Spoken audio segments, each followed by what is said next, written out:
Welcome back to the Village and the Skreets. I am Dr. Griffs. My name is Bam. How you guys doing today? Well, I can't complain. I don't know if y'all can, but I try not to. I'm alive, and here I am.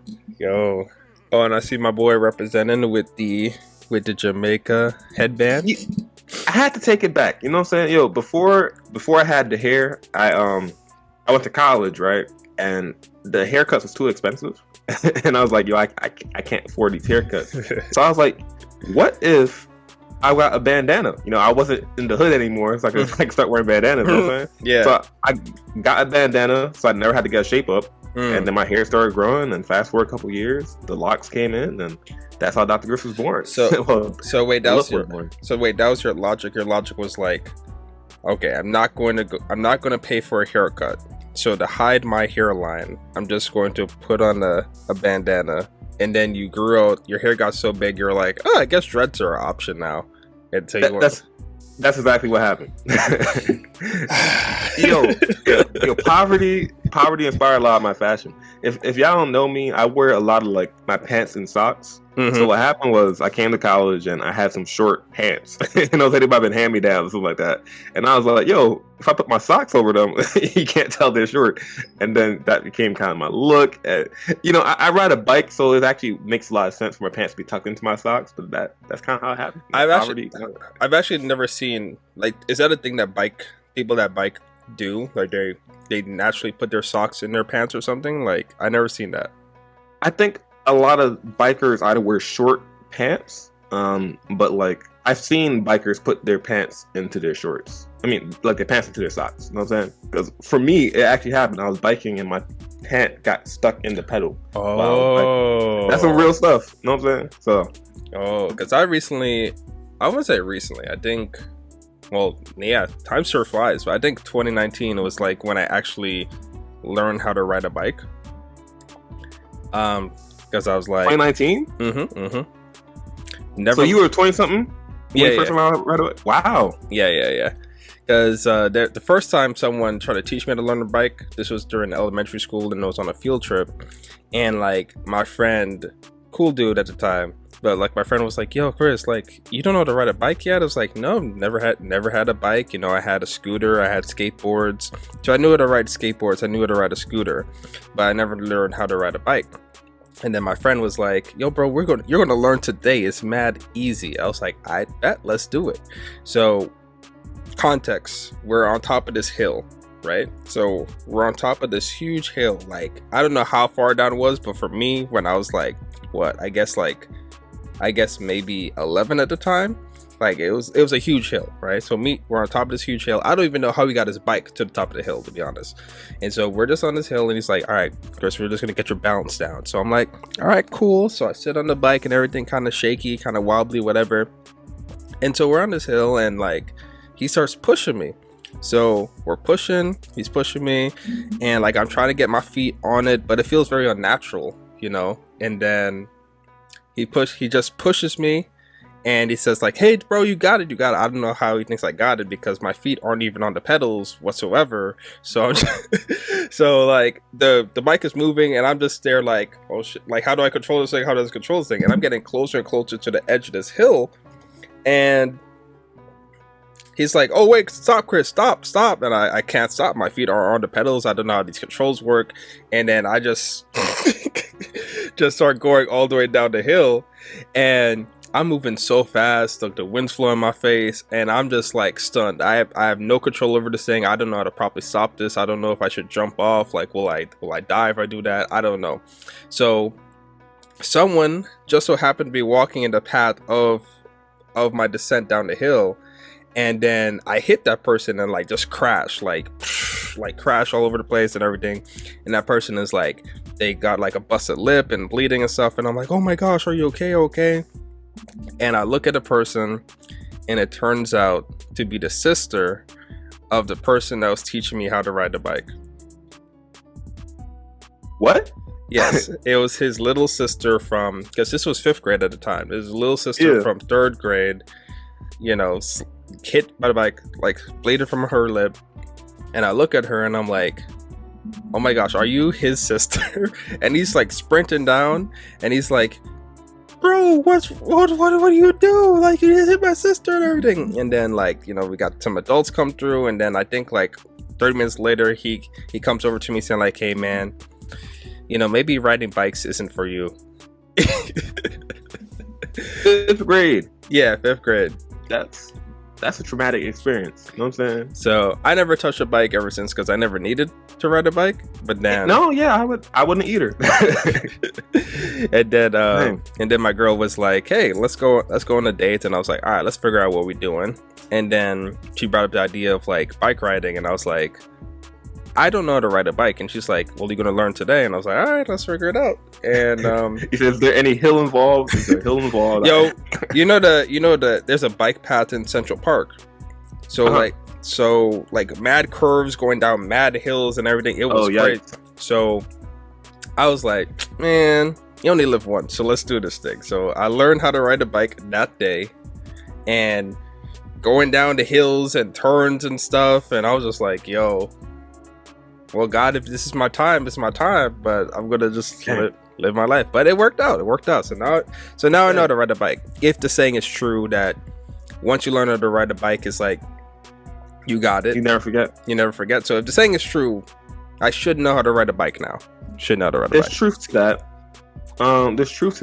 But I would say, or at least an uncle would say, with great power comes great responsibility. You know what I'm saying? Man. When you ride in the power comes great responsibility. You know what I'm saying? Mm-hmm. Speaking of that, Marvel, DC, what is your favorite, superhero side or what have you?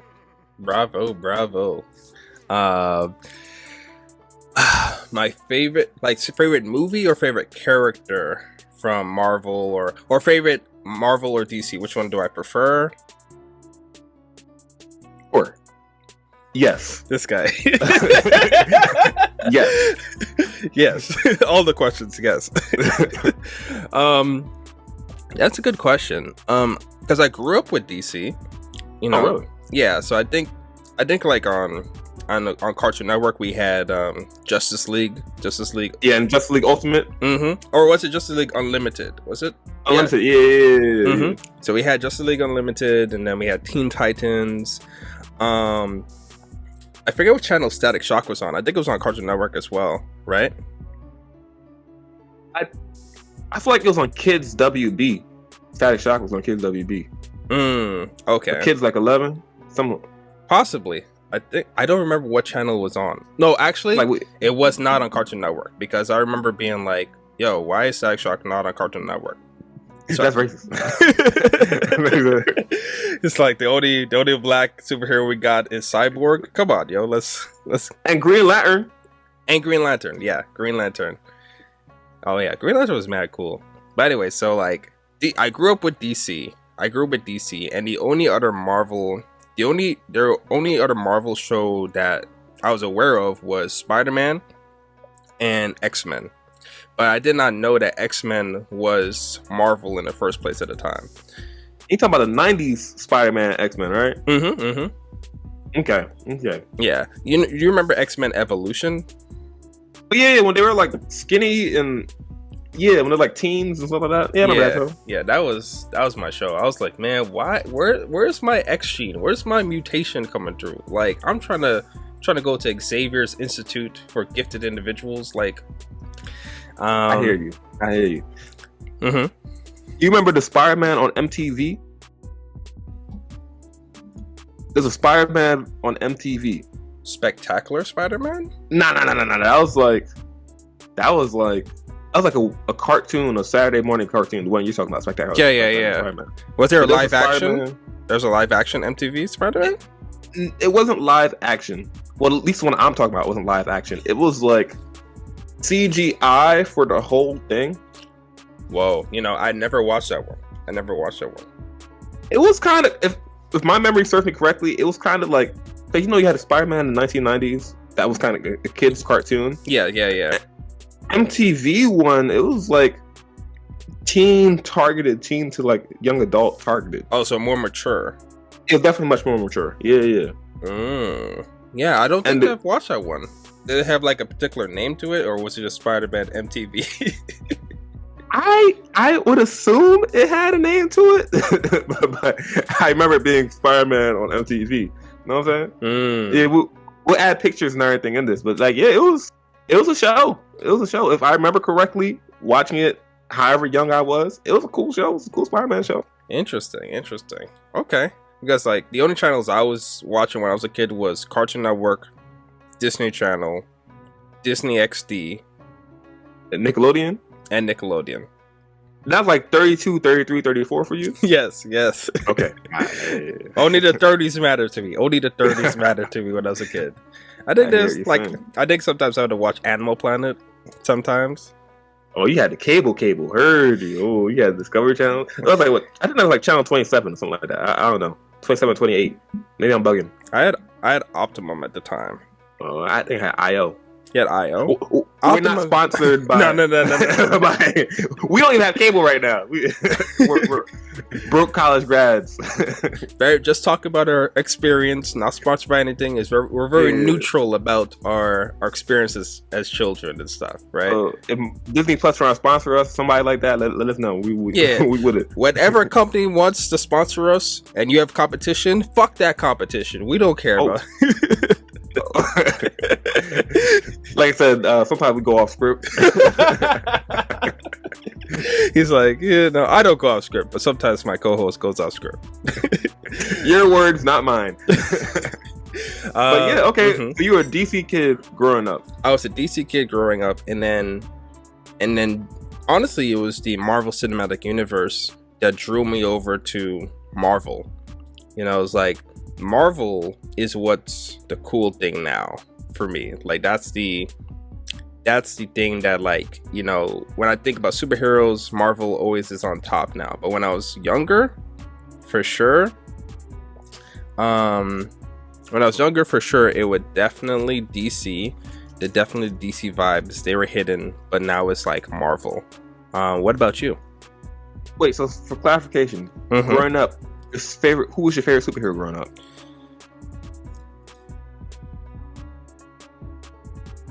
Spiderman. Okay. Yeah.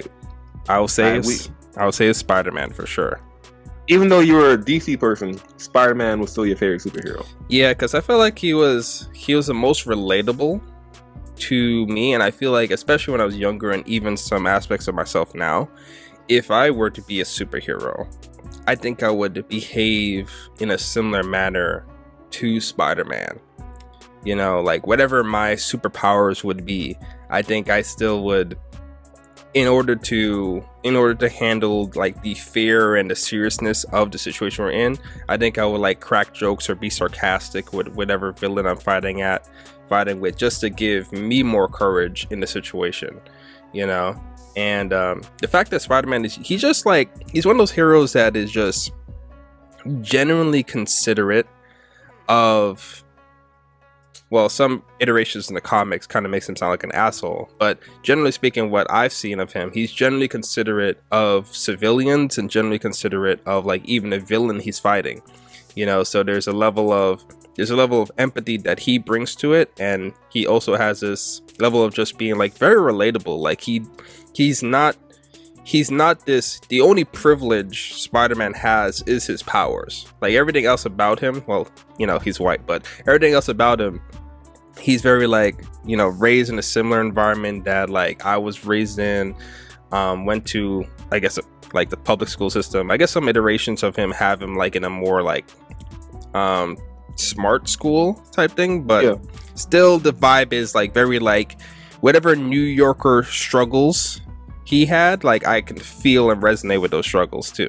So I feel like there's a level of humility to his character that you wouldn't get with like a character like Superman or Batman, you know. It's just like, or Thor, right, or Iron Man. It's like there's a level of like, this guy wasn't raised in privilege. He's just like, he's human. He's more human than any other hero that I know. And he like a whole orphan, right? Like he got adopted by his aunt and uncle. Yeah, exactly. Right? That's the whole other thing right there. But yeah, I gotta admit, Spider-Man has always been my favorite superhero. You know what I'm saying? I could be on the, you know, the Black Panther wave and Static Shock. I was a Spider-Man kid. I ain't gonna hold you. To this day, when Spider-Man came out for PS4, like I waited for that day. You know what I'm saying? I downloaded it and I stayed up late to play it as soon as I downloaded it. And I had work the next morning, and that was recent. that was like 3 years ago. What did you pick up? Did you pick up Miles Morales yet, or not yet? Nah, I don't have PS5 yet. So when I get a PS5, I'm gonna get all the stuff. You know what I'm saying? Yeah. Whenever that happens, if that's 3 years from now, 5 years from now, whenever we can actually buy a PS5, I'm gonna make sure I get the Spider-Man game. You know what I'm saying? Yeah. It's still hard to get this PS5 now. It's just like it's been like what, a year, maybe a little bit more than half a year since it come out, and it's still difficult to find that thing, bro.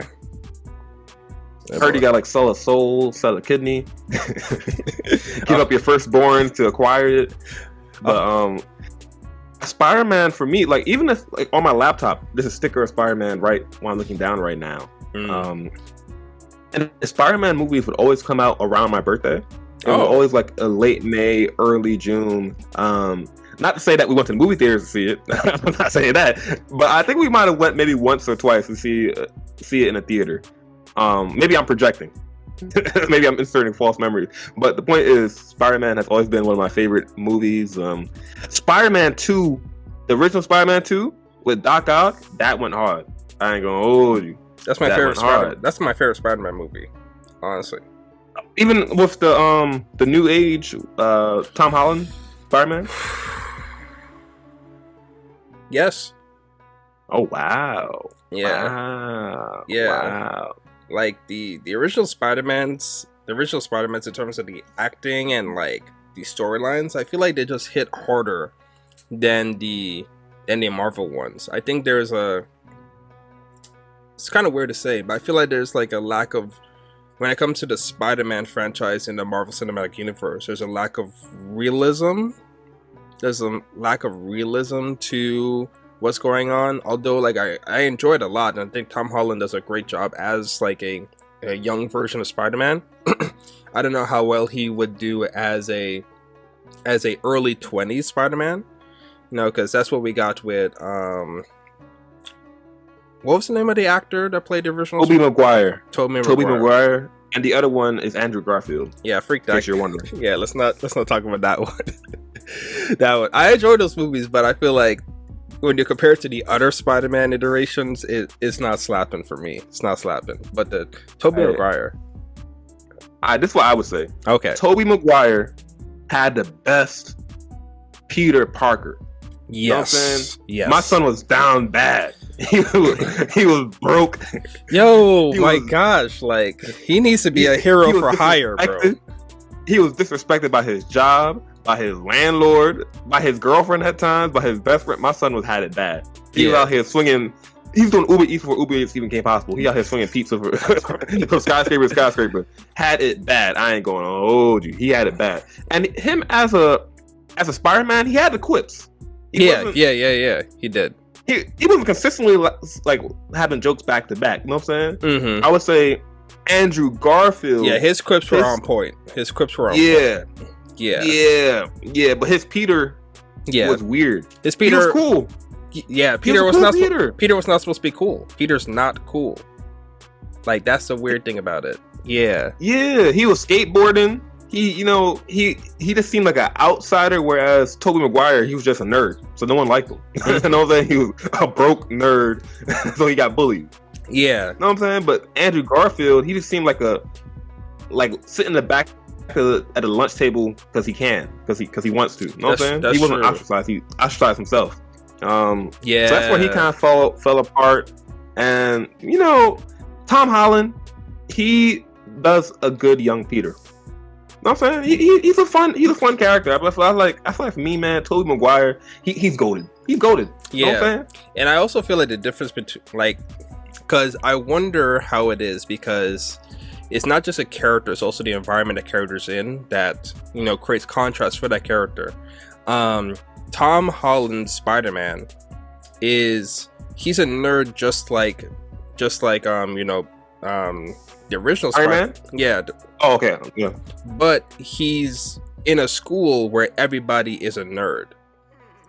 You know, Tom Holland. So it's like it's hard to tell that contrast of like what made Peter Parker in the original Spider-Man's kind of different is because he's this intelligent kid that kind of like is nerdy and like gets bullied by other people and he gets powers. But the bullying that Tom Holland Spider-Man received and is like from another nerd, that it's hard to believe that nerd actually is capable of bullying. You know what I mean? Like when I watch the first movie, I'm just like, I don't believe that this guy is like really giving Peter a hard time. You know, like Flash Thompson was given. He picked Peter up. Yeah, this man was he's a bigger guy. This guy was giving him a hard time. So it was way more like I could empathize a lot more with that iteration of Peter Parker. So I do feel like Tom Holland's Peter Parker is like, it's definitely enjoyable to watch, but I feel like maybe this is also a product of how I kind of want to relate to my superheroes, that since I'm in my 20s, the Tony Maguire, is that how you pronounce his name? Tony Maguire? Tobey Maguire. Oh, Tobey. Yeah. I'll just say Tobey. Just Tobey. Tobey's rendition of Spider-Man maybe hits me harder because it was in his early 20s, right? Like 20s, right? 20 ranges. Yeah, I think Spider-Man 1, he was graduating from high school. It started off with him like, you know, the first time he met the Green Goblin or Norman Osborn was when he graduated high school. Maybe that's not the first time, but he was like, come work with me. So it was end of high school to beginning of college. And then after graduation, I guess. Yeah. Yeah, but one thing... Oh, sorry. What was that? I was going to say, no, this Spider-Man's whole character just...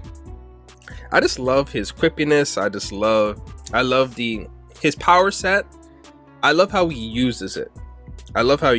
Because he could be pretty basic and be like, oh, I'll just climb on walls and I spray webs. But like, this man's a whole acrobat, ninja, gymnastics, flipping around, he's just like, it's super dynamic to see Spider-Man. Like in any rendition of Spider-Man, you know, you got the original movies, you got the movies that shall not be named, and you got the Tom Holland rendition. It's like Spider-Man's always dynamic. It's like it's always fun to watch Spider-Man do his thing, and that's one thing I like about it. But what were you going to say about it? Well, I was going to say, I think there's another thing about the difference between the Tobey Maguire movies and the Tom Holland movies. I feel like Tom Holland, it doesn't feel like he's in New York City. Now, I know the whole second movie, he's not in New York City. Like, he's literally in a foreign location. Yeah. And every time you see him in the Avengers, he's not in New York City. You know what I'm saying? In Endgame, he's in an alternate dimension. Or in Infinity War, he's like that. That's very true, yeah. But the Tobey Maguire movies, New York City is a whole character in of itself. You know what I'm saying? You got the New Yorkers talking like this, and you know what I'm saying? Hey, where the pizza at? You know what I'm saying? You got the New Yorkers like that.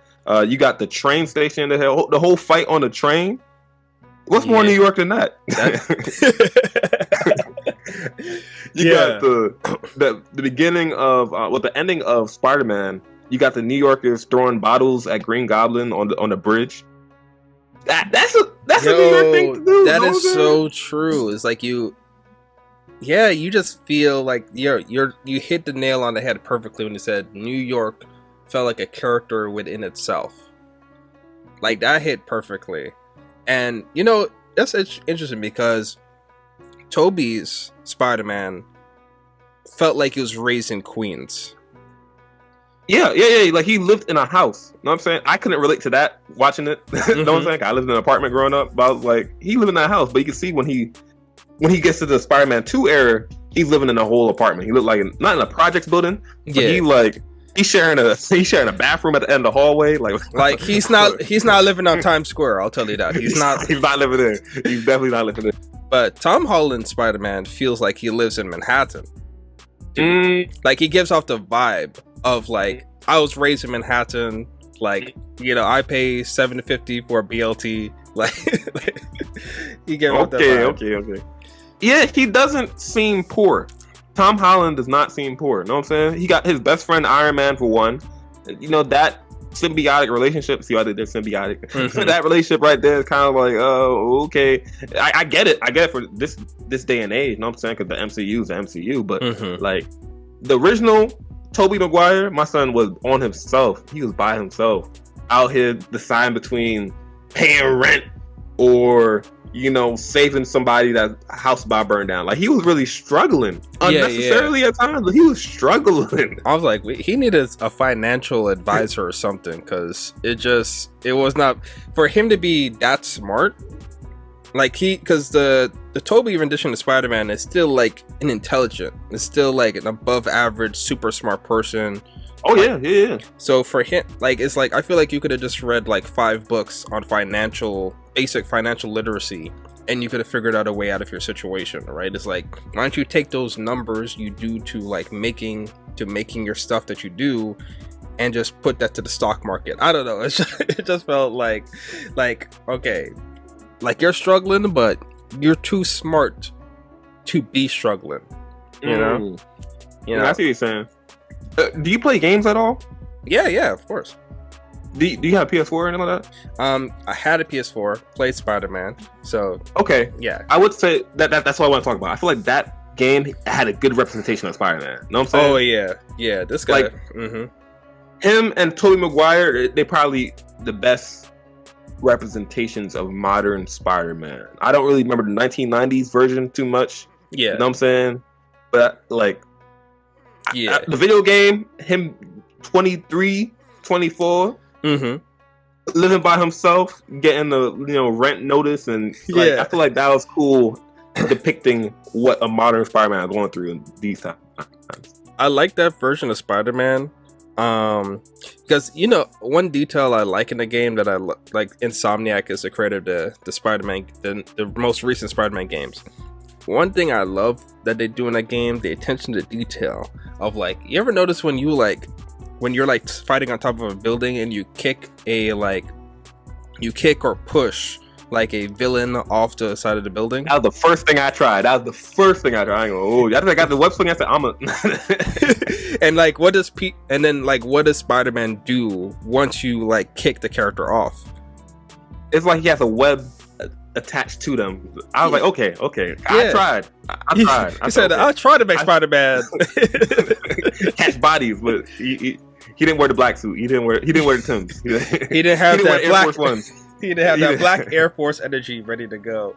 Man, yeah, like, I love that because that's so in line with Spider-Man's characters. Like, he's a character that literally would eat him up if he killed somebody, especially by accident. If he actually ended somebody, he's got that similar vibe of like Batman, in the sense of, no, I'm not a murderer, right? So it's like, he's always the type of hero that's always going to be like, he's going to catch the villain and then send him to prison, and then they somehow escape, and then he's like, all right, let's run it back, let's do this again. But like, even for like the random civilians and like the mob, the thug number 3 in the party, he like makes sure it's like, hey, you can live to see tomorrow. Yeah, how do you feel about that hero creed of letting the villain get away, or just arresting them even though they're gonna break out in like 5 months? It didn't take that long. How do you feel about that? There's this line from Loki, the new Marvel show that just recently came out. And I'll say the line, it's not really a spoiler, but Loki says this. He says the one thing, because like a character called him a child, and he says like, the one thing that I'm not a child, because there's one thing I know that children don't know, is that not every bad person is completely bad, and not every good person is completely good. And I feel like the essence of being a hero is to save people, right? And so like, you may have a villain attacking you, but it's kind of like understanding that villain at any point, all it takes is, just like how the Joker says, all it takes is one bad day. All it takes is like one conversation or one shift in perspective to turn someone that is going down a bad path to a right path, or vice versa, change someone that's going from a right path to a bad path. So it's like, you know, just like how in our communities we know, or at least I know, there's some people that like are out here that have a net negative presence within their community. But if you hang out with them enough, and they're comfortable enough with you, they'll buy you a BLT. You know, they'll like support their family and their parents. They'll do things for like the people they care about. So it's not, even though they have a net negative presence in the community or society as a whole, they still do some good. And so the only difference between them doing a major bad or major good, it could be their perspective, it could be the conversation, it could even be the circumstances that they're in. And so I think it's almost, although it's annoying at times to see these fictional characters like, yo, end this dude, he's just gonna come back in a sequel to do this thing, run it back all over again, is like, I think the essence of like being a hero is I want to save people, and that person has the potential to be saved. Okay, I see what you're saying. Beautiful argument, beautiful statement. Okay, that was beautiful. Okay, here he goes. Joker, he done killed he deleted so many people in his time. Every time Batman just puts them back into the prison. So okay. So Batman is on a train, right? Yes. You pull the lever, you get one person, or you keep going, you get 5 people, right? Oh my god. What decision is Batman going to make? Oh man, we're taking me back to philosophy 101. What do you think Batman's going to do in that situation? All right, he can't magically use his utility belt, a batarang, to stop the train. It's either you get the 5 people by doing nothing, or pull the lever and one person will get got. What do you think Batman's going to do? There's no magic utility belt, batarang, train stopper thing. None of that. It's 1 to 2 decisions. Okay.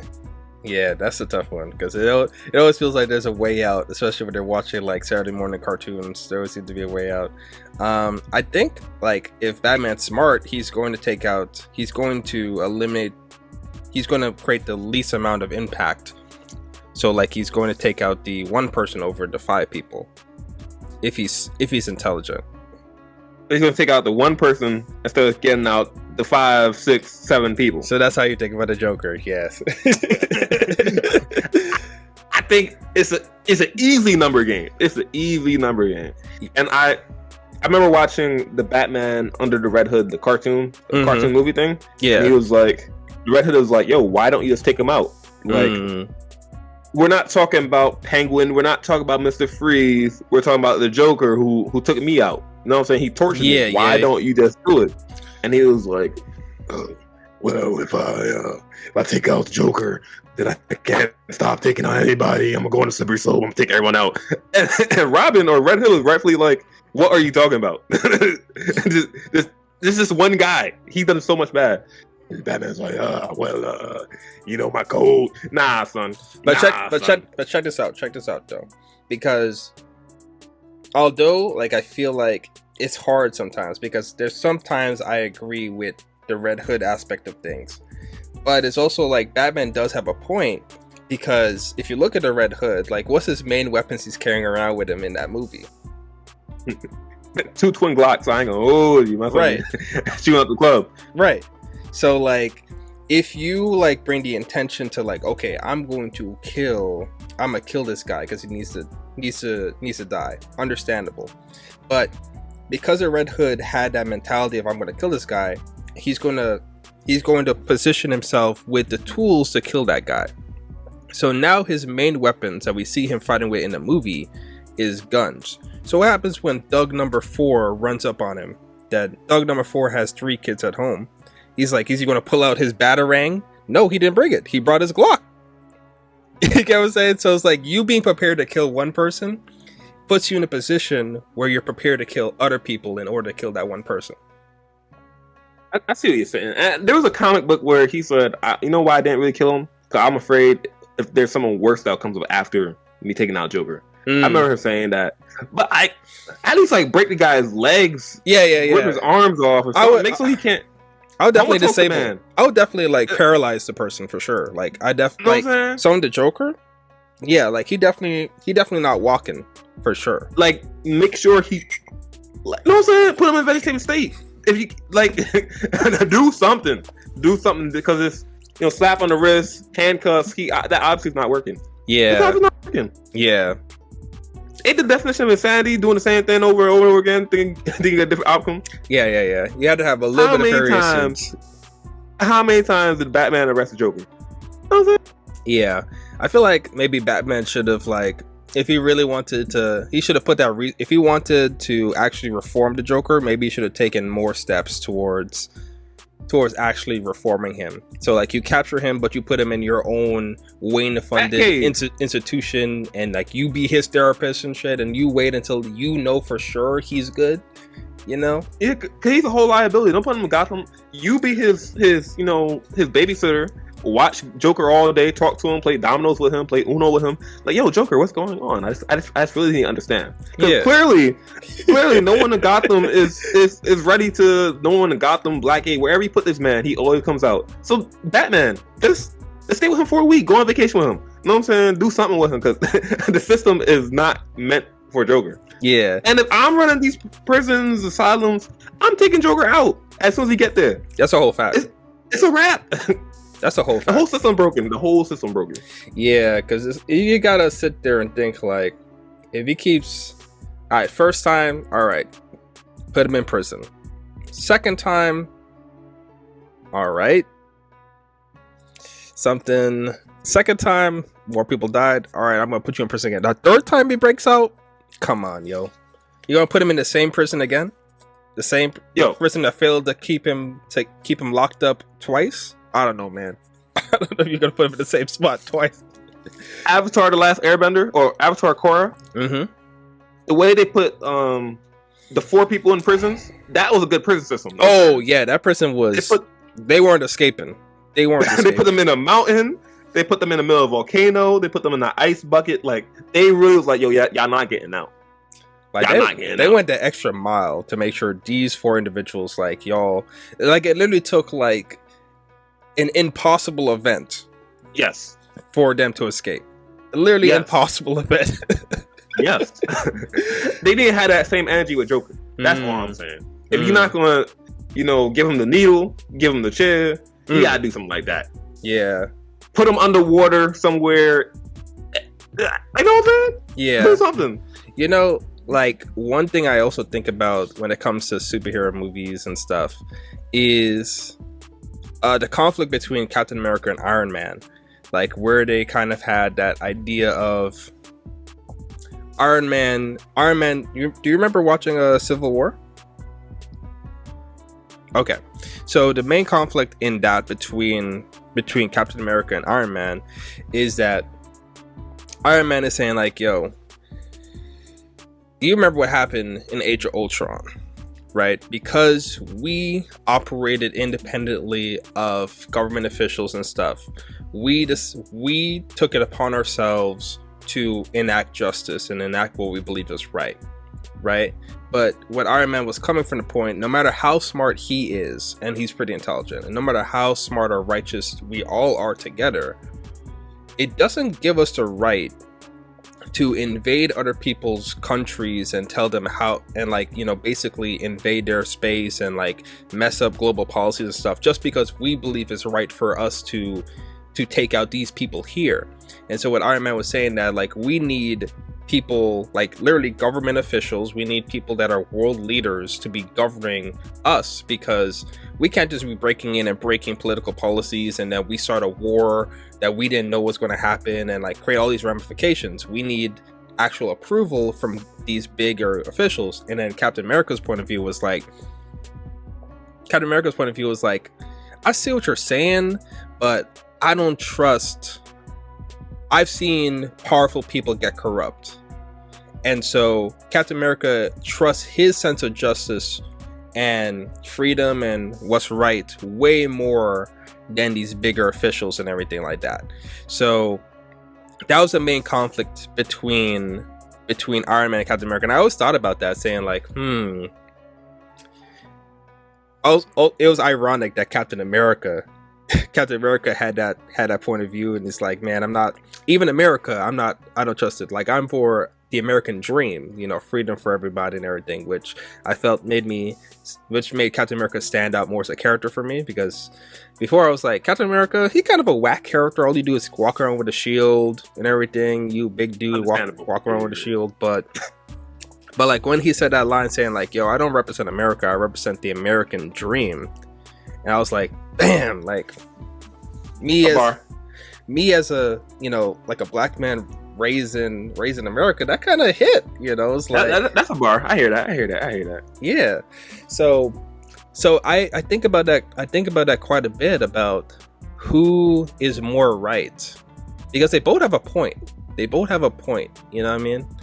Like, and it's actually it's really funny that Iron Man is the one that's like, yeah, I think we need to have these world powers, these actually appointed by society officials to regulate us, because we're crazy, right? And that's not, because if you look at Iron Man 1, if you look at Iron Man 2, and even Iron Man 3, Iron Man was not about that life. Iron Man is like, yo, listen, you want my armor? You can't have it. It's my property. You can't, like, no, you're not touching my stuff. But don't worry, I'm gonna create world peace for y'all. It's good. Don't worry. I'm your nuclear deterrent. Me. Don't worry about it. I'm on your side. It's cool. But it's the fact that he's that person, but he's come to this understanding that like, yo, man, maybe I'm not as smart as I think I am, and maybe I'm not as righteous and right as I think I am, because I did create Ultron, and Ultron basically almost created a worldwide extinction level event. So maybe I'm not as intelligent and smart as I think I am, right? So I wanted to know, what are your thoughts about that? Yeah, that's not a simple answer. That really, yeah. I mean, they both have points. I thought about Justice League, how they kind of live in that spaceship out in space and kind of just, you know, show up when there's a big problem. I think that might be the best way for them to operate.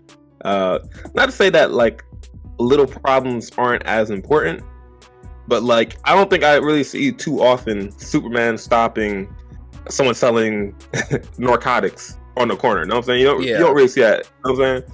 But Superman does pull through when there's like, I don't know, Lex Luthor on a rampage, a bigger event.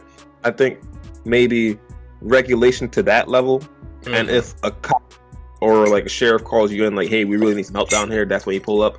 I think that'd be a nice way to balance like having your superpowers versus not having them. You know what I'm saying? Mm-hmm. But it's also like, how do you, because it's like, I feel like there's a gray area to that too, is like, how do you determine what events are like, what events you should step into and which events you should not? Like, do you only step in when it's like a natural disaster, like a tornado? Do you only step in when aliens come through?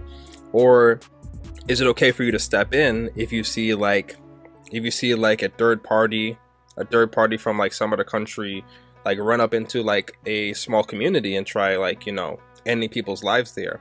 You like step in there, and then you're like, you take out those soldiers, and you realize like, oh snap, I just created a global incident because they were trying to get a terrorist that was hiding in this neighborhood. You know, it's very like complex in terms of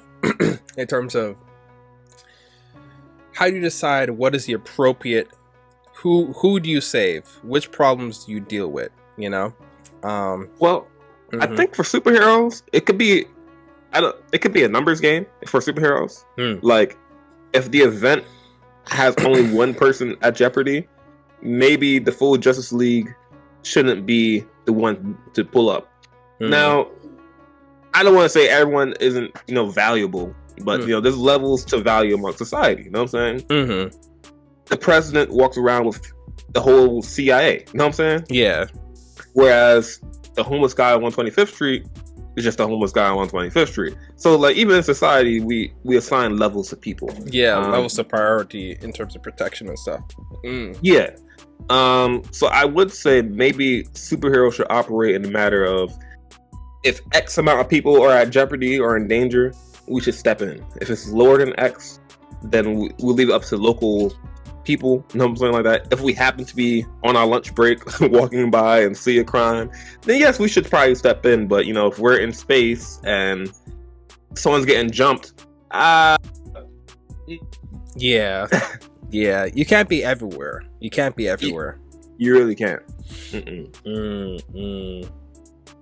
Now I don't know if that answers your original question about the Civil War, you know, Iron Man. I didn't really expect an answer to that question, because it's so like, it's one of those like gray area philosophy questions, like who has the right to save people and stuff, right? Like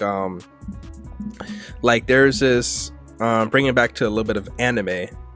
There's a scene in My Hero where we have this character named Gentle who doesn't have his hero license yet. He doesn't have the government appointed right to save people with his powers. But there's someone that was like literally jumping, like falling off a building and everything. And Gentle's like, oh my gosh, this person, there's no heroes around. This person's about to like, you know, die. So he uses his quirk to save that person. Unfortunately, how the scene played out, there actually was a hero that was going to come in the nick of time to save that person, but Gentle got in the way of that and then caused the person to get injured. If he just kept his hands if he just stayed out of the way, the hero would have saved the person in a way that the person didn't get injured. And so Gentle, they basically shut him out of the hero system. They said like, yeah, you kind of like messed up.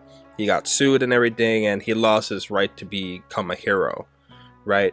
So it's like, it's hard to say in that situation. I think about that, saying that, you know, Gentle he did what a hero's intentions are meant to be. You know, he had the heart and the intentions of a hero, but the laws and regulations of society was like, you know, tough luck, because the situation could have been totally different if, you know, Gentle's actions did not interfere with another hero, and also the person that he attempted to save actually, like, you know, survived with no harm. You know, it would have been a completely different story. The narrative would have been completely different. It might have even helped Gentle's prospects of becoming a true hero, you know.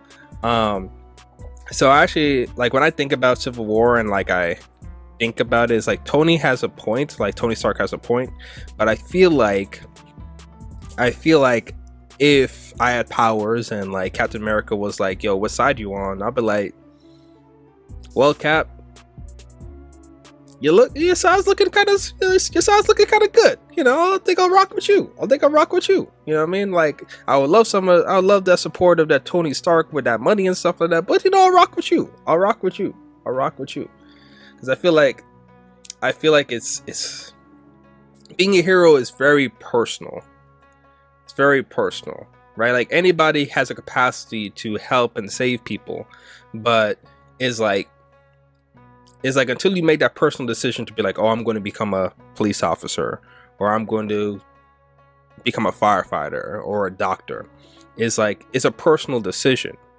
So I don't know, it's like when you also kind of like see it, you kind of see especially now with like us having so much more information online, we kind of see the strings being moved by you know, certain places in power and stuff, and you can kind of see like where there might be some corruption here, a little bit of corruption there, a little bit of like, oh, like, hey, I'll pay you this much if you make this policy here. So you kind of see it, and so you might save someone that you, based on your moral compass, might not want to actually save. No, yeah, I mean, I hear you. You heard of like GoFundMes and stuff like that? Mm-hmm. Yeah. There are countless GoFundMes up. You know what I'm saying? There's countless people that need help, and I feel like I definitely get desensitized. Like, I helped quite a bit of people with GoFundMe. I'm broke. I'm broke, y'all. Don't GoFundMe. But like, please help me. Please help me, doctor. I'm not the one. I'm financially not the one right now. Me neither, guys. Don't. My stuff is refurbished. So like, I would see people and I would like help when I had the money, and then I would see another person, like the same person, ask for help again. Like, okay, I don't do it again, and then like the third time, like, okay, yeah, now I feel like I'm like what's the word? Enabling you if I keep giving you my money. You know what I'm saying? And I only got money like that. So I said to say, like, you know, we're not superheroes, but we're still able to financially help people if we can. You know what I'm saying? Yeah. On this little level. Yeah. So I'd imagine if, you know, I had superpowers and I would see someone wearing like maybe all one color on a certain block, and I'm like, yo, I step in and help the guy, like, yo, don't do that here. You know what I'm saying? I might try to help them again if they do the same similar thing. But do the third time, like, okay, like it's on you at this point. At some point, like, I think superheroes should be like, I'm gonna assist you the best I can. You got two. You got 2 tries. Spiderman be like, everyone gets one. Everyone gets one. The third time, like, you in a similar situation, it's kind of on you. You know what I'm saying? Yeah. It's maybe they should also interact with villains that way. Like, I will arrest you twice. Yeah. 2 times. The third time, no. Honestly, I'm completely for somebody being like, here's how it's gonna go down. One moment, the dog was looking at the window. I'm gonna go. Oh yeah. Do your thing. Save your dog. Help him out. I need a hero. Well, Dr. Griffs is taking care of that. Did you guys see like the trailer for like He-Man coming out? I'm actually excited for it. I never really got into He-Man, but that trailer came out. I was kind of like, I need a hero. That music, y'all need to listen to that. Y'all need to listen to that trailer because that trailer hit. Hold on, I'm about to tell Dr. Griffs about this trailer real quick as a side note. Yo. You were talking shit? You were talking You feel like you're talking mad. You feel like you're talking malarkey. What type of malarkey coming out about? No, I was talking about Netflix is coming out with, you ever heard of the show He-Man? That's that old show, right? Yeah, Netflix is coming out with a remake of He-Man. And like the trailer was just like on point with it. Like it set up the hype. Wow. Yeah, set up the hype. It played in the background the song I Need a Hero. Didn't it? Do you know that song? I Need a Hero. Yeah, I know the song. Yeah. Like an 80s, 70s song.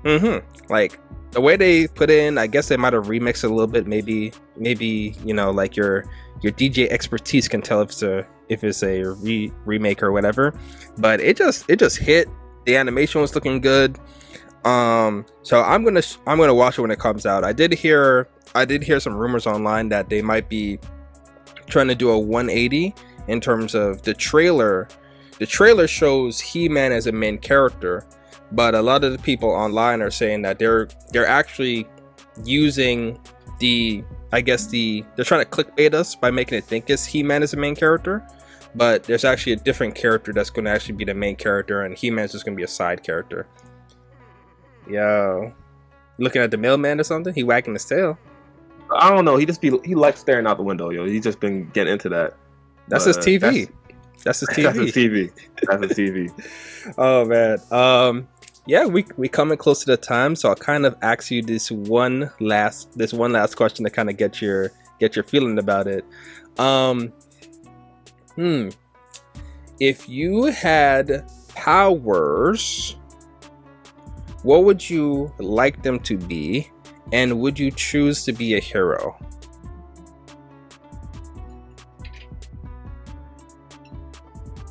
In this reality? In this reality, yep. In this timeline. So I'm not in like some comic book, just I woke up one day with powers. What would they be? Yeah, what would they be? And would you what would you do with it? What would you choose? Would you choose to be like, oh, if you see like an old lady being attacked on the street and you're like, I got these powers. Do I know the old lady? No. It's like no judgment to it, because I feel like at the end of the day, it's like every person has to make that decision, because it's like, even though you have powers, you still are putting yourself in danger. And it's just like if I know if I have 3 black belts in martial arts, that makes me more capable than the average person. That doesn't mean I'm entitled to, like, if I see a mugging in the street, is it my responsibility to run up in there and like make sure that, you know, stop that situation, you know. So just a question. So it's just a question of like, if you had powers, what would they be, and like what would you personally want to do with them and stuff? Thinking about that, like, you watch Black Lightning? Yeah. I feel like that's one of the best superhero shows. Really? Yeah, I think Black Lightning. I only watched season 1. I only watched season 1 though, so I know there's 4 seasons out, so I only watched season 1 though. Yeah, I'm like halfway a part of season 4 right now. Okay. I feel like Black Lightning, like you know, the Punisher, Daredevil. Have you seen those seasons? Yeah. I see. They had some great fight scenes, gore, and everything like that. Black Lightning doesn't have that. Yeah, it's more of along the lines. It's a CW show, just like the Flash, right? Yep. Yeah. But it does have really good characters. You know what I'm saying? Okay. I feel like they have some complex characters where the main character, he's very realistic. You know what I'm saying? He's not like a goody two shoes. Like, I mean, he doesn't kill it. Like, I feel like you don't have to kill people to be like a bad. I'm rapping right now. Yeah. They have complex characters all throughout the cast. Yes. You know what I'm saying? Yes, got be good. So yeah, Black Lightning. I feel like that's a hard one, man. Because I like, when I was younger, I'd just say like I like super speed. Yeah, like, be like the Flash. But I'm also thinking like, would I have to run would I feel every single step? Like, would it feel like cardio? Cool. Would it feel like cardio? Yeah, like yo, it'd be cool to run to China, right? Yeah. Well, I take every single step. Will I feel myself like I might get there in a flash, right? Yes. But for me, it's not a flash. Did it feel like I took every single step? You get what I'm saying? It's different than teleportation, where like you feel like it's an instant. But if you're super fast, like the Flash, like your brain's moving fast, you're experiencing everything fast, but everything feels slow. Like you still feel the time, like of like anytime you like trip on a rock, you're like, oh shit, okay, keep it going. You know, it's like yeah, that's true. That'd be dumb annoying. You gotta run everywhere. Like, I like to run. Don't get me, like, I like to run at some point in my life, but I really was thinking about it. Imagine something happened in California. The logistics. And Superman look at you, but like, oh, you can go over there, right? Like, do I want to run all the way to California? Like, you know how far away They'd California be like, this is my new suit. You want me to get all sweaty and sprint? Like, are you serious right now? Like, I think it'd be different if like the Flash didn't like if him running to California in 10 seconds felt like 10 seconds to him. Yeah. But it doesn't sound like it feels like that. Yeah. It might feel like 10 hours that happen in the 10 seconds. You know what I'm saying? Yeah. You know how much that would suck? It's not like his stride is like a mile. It's like yeah. Agreed. I don't know if I would feel that. Like, I think it'd be cool to like you're in a situation and like you move so fast, time feel like it's slowing down. Like kind of like how you had like this Quicksilver. Like Like, I think that's a cool situation to be in. You know, it gives you enough time. Like, especially if you're taking an exam or something. You know, you have enough time to like sprint out to class and check your textbook and be like, oh snap, let me get back to my seat. Okay, cool. I think that's a to be able to trigger that, you're saying? Yeah, to be able to do that. Like, I think it'll be torturous if that's on all the time and everything around you just moving in slow motion. Like, could you imagine like talking to people you care about and it's just like the conversation is just like, yo, how, like that's a lot. You can't do that. Yes, that's crazy. But I think being able to flip that switch on and off, that'd be pretty cool. Mm-hmm. But I honestly been thinking ever since I watched. One second. Yep.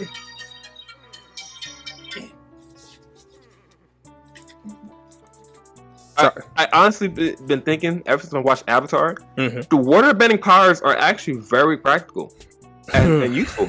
Mm-hmm. Like, I could turn my water cold if I want to. Facts. Turn it hot. I could clean the water. Like, and no one would know that I'm doing this. Know what I'm saying? Yeah, that's true. Facts. I could live a regular life. I say, oh wait, this is kind of hot. Turn it cold. No one sees a ding. And it's raining. Especially with blood that oh yeah, I mean, you go in a different place. But yes, that's no, but like you could even do it in a way that's like say for example, you're in a situation you just need everybody to just like be quiet or pass out. You can do something, if you know enough about like the body, you can do something with the blood and like just make everyone pass out. Yeah, It doesn't have to be all like puppet mastery and stuff. You could just be like, I feel lightheaded. You are right about that. Like, yo, waterbending is a very practical ability to have, and like, you're not going to be seen. Yes. You know what I'm saying? They got cameras everywhere, so if you run at super speed, they're like, oh my gosh, we saw a super speed thing happen. What's going on? They triangulate your location, you know what I'm saying? They might see like your IP address went from this location to that address real quick. Like they're gonna find you. Mm-hmm. You know what I'm saying? And I'm a dark skinned black male. I'm gonna get got. You know what I'm saying? The black blur. Zoom. Yeah. Dreads flowing in the wind. There's gonna be some camera because everyone's on Snapchat nowadays. Right. I'll be seen running by. You know what I'm saying? It's gonna be over for me. But I feel like a waterbender. Yeah. Like low key, you can be calm. No one captured my life. My life would go as it's going today. I save more money. I just bring water out the tap, purify it, drink it. I'm good to go. Facts. That's all fact. Save money on heating bills. You could just preheat your water. Yo. You don't have to pay money for a hot shower. You just like the cold water coming out. Let me just heat this up a little bit. Waterbending is so practical. It's so practical. Now, to follow the question of, will I help anybody? As a waterbender, I'm not getting away no bullets. I ain't doing that. Yeah. But I don't know, if someone is about to slip on the ground, I might make the water not be ice. I might turn ice into like water. You know what I'm saying? So people aren't slipping on black ice. That might be my way to give back to society. Might be. Also, you could like I guess you could heal people too, right? So like with the water, like waterbending just hits. Like I said, that would be my way of giving back to society. I see there's cars on the street, I'll turn the ice into water. You know what I'm saying? I help people out that way. I ain't trying to be I guess if I'm trying to finesse and be a doctor, that might be kind of cool, but I have to go to school and all that. But. They'd be like, doctor, like how did you perform this surgery that no one's ever done before? Yeah, I'm just skilled like that. You know what I'm saying, man. No cameras though. Praise to the all high. You know what I'm saying? You know what I'm saying? But yeah, I think waterbending is calm. It's calm, yo. It's calm. It really is. Like Spiderman powers.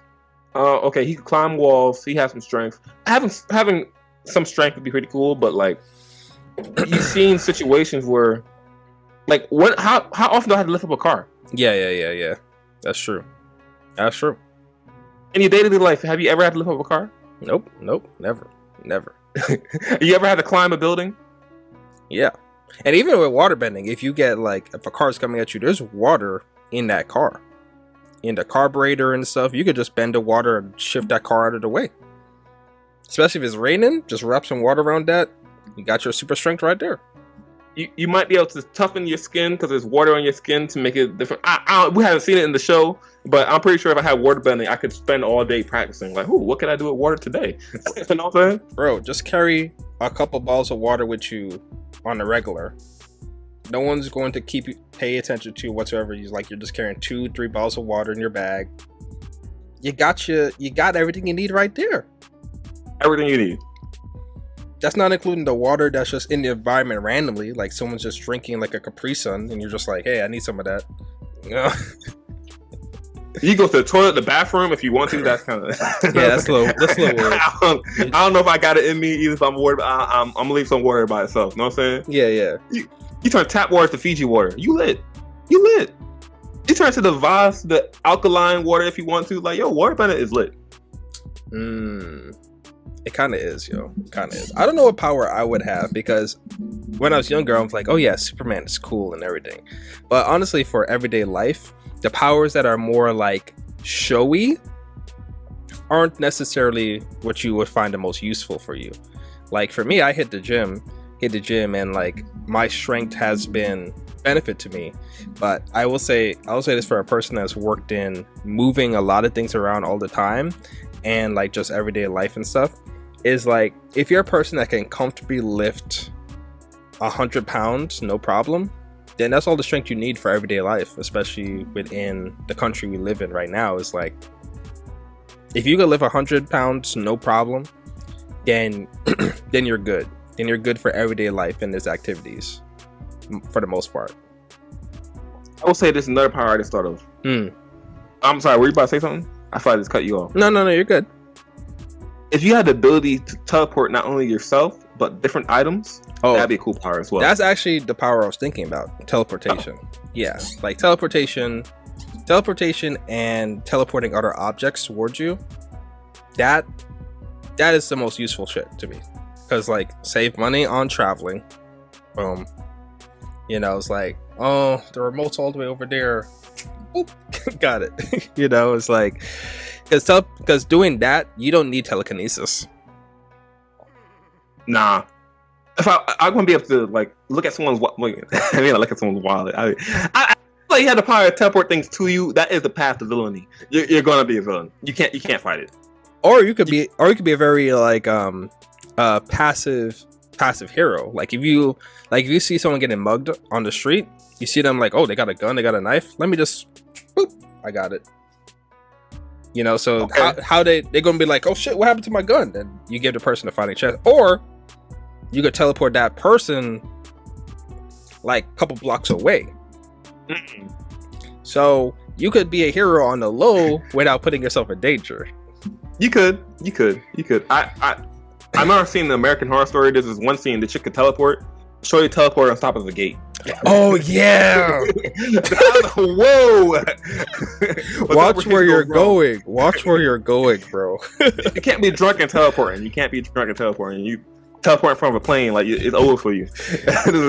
Same rules for driving. No drunk driving. No drunk teleporting. Exactly. But yeah, teleporting. I mean that's cool. Okay. That's cool. Yeah. You know what I'm saying? I don't want to read minds. Reading minds, that's too intrusive, and there's probably stuff that I should not be knowing in people's heads. Sure. Yeah, I think at some point, if you read enough people's minds, you'll think everybody's a villain, because like there's some crazy thoughts in there. You ask your parents, "Who's your favorite child?" and they're like, "We love you all equally." Liar, slander. Why are you capping? Exactly. Like, you don't want reading minds, but teleporting other objects, I feel like that's a calm. That's calm. Like, hey, honey, where you want to go on vacation this week? This week for the weekend, yeah. or today. You're like, oh, you know that nice place in like in Europe with the croissants and everything? I'd say less. Boop. That'd be cool. Yeah, where do you want to go for dinner? Like, I'm feeling like that traditional ramen spot in like Tokyo. Like, I really like that spot. Boop, over. You know, that'll be cool. It'll be cool.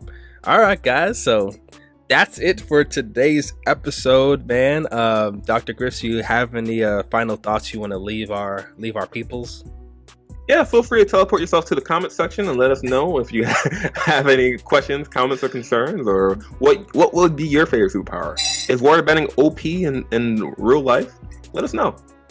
Yeah, the only other one that you could, if you had airbending, I feel like that's calm. You can live happily with airbending in modern day life.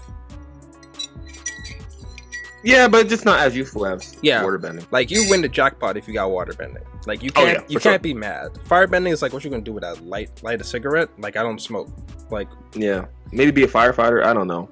Earthbending, or if you master electricity, but you're gonna be seen. The government's gonna enlist you, and it's gonna be over for you. So you know. Yeah, even if someone sees you waterbending, you could always act like, bro, what are you talking about? Like, are you crazy?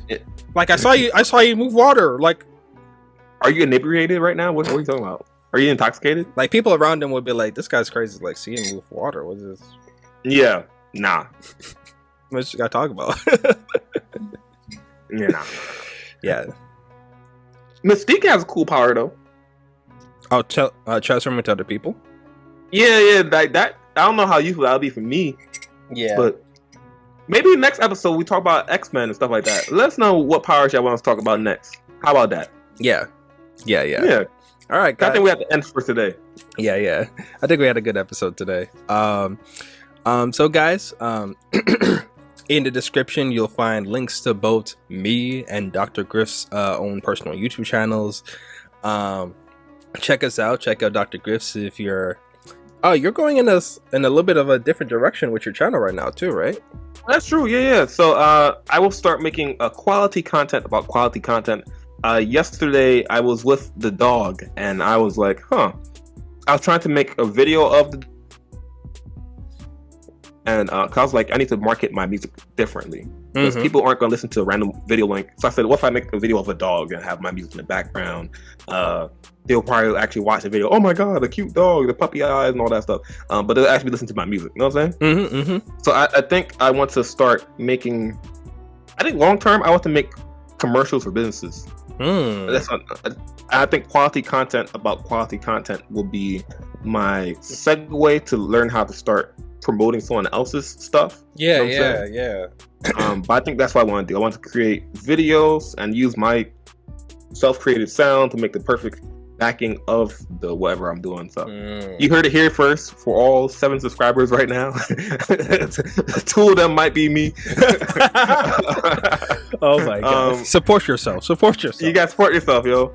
So I think I want to make videos or promotional stuff for businesses, marketing and stuff like that. That's what I want to do. Oh man, that's really cool. Like for me, I'm just trying to have fun making I'm just trying to make the best anime live reaction videos I can possibly make. I want to make them as entertaining and as enjoyable as possible. I don't know if I want to revolutionize the space or whatever, like Tony Stark or whatever, but I just want to make them like, there's this YouTuber by the name of Corey. He had this line where he says, like, when he talks about his editing process, he's like, yo man, listen, every video I just try to throw everything and the kitchen sink at it. I throw everything, like every possible edit, every possible thing I could think of, like I just throw it at it. And even if this 2-second joke takes me 3 hours to edit and make, I will take 3 hours to edit and make it. And I'm like, I don't know if I have time like that, but I'm definitely want to take that same kind of philosophy when it comes to my videos and even whatever videos I help make and edit on this channel. Just throw everything in the kitchen sink and hopefully it's enjoyable and stuff. Yeah, so again, in the description, check out both myself and Dr. Griff's channels. Like this video if you really enjoyed it. Comment this video made you think, and you have anything you want to share about these superhero discussions. And subscribe if you want to see more of our good looking faces. Yeah, but thank you. I mean, I tried. Got a skincare water, y'all. Yeah. Okay. Sponsor us if you want us to use your face stuff. Yeah. But till next time, y'all. Till next time. Peace.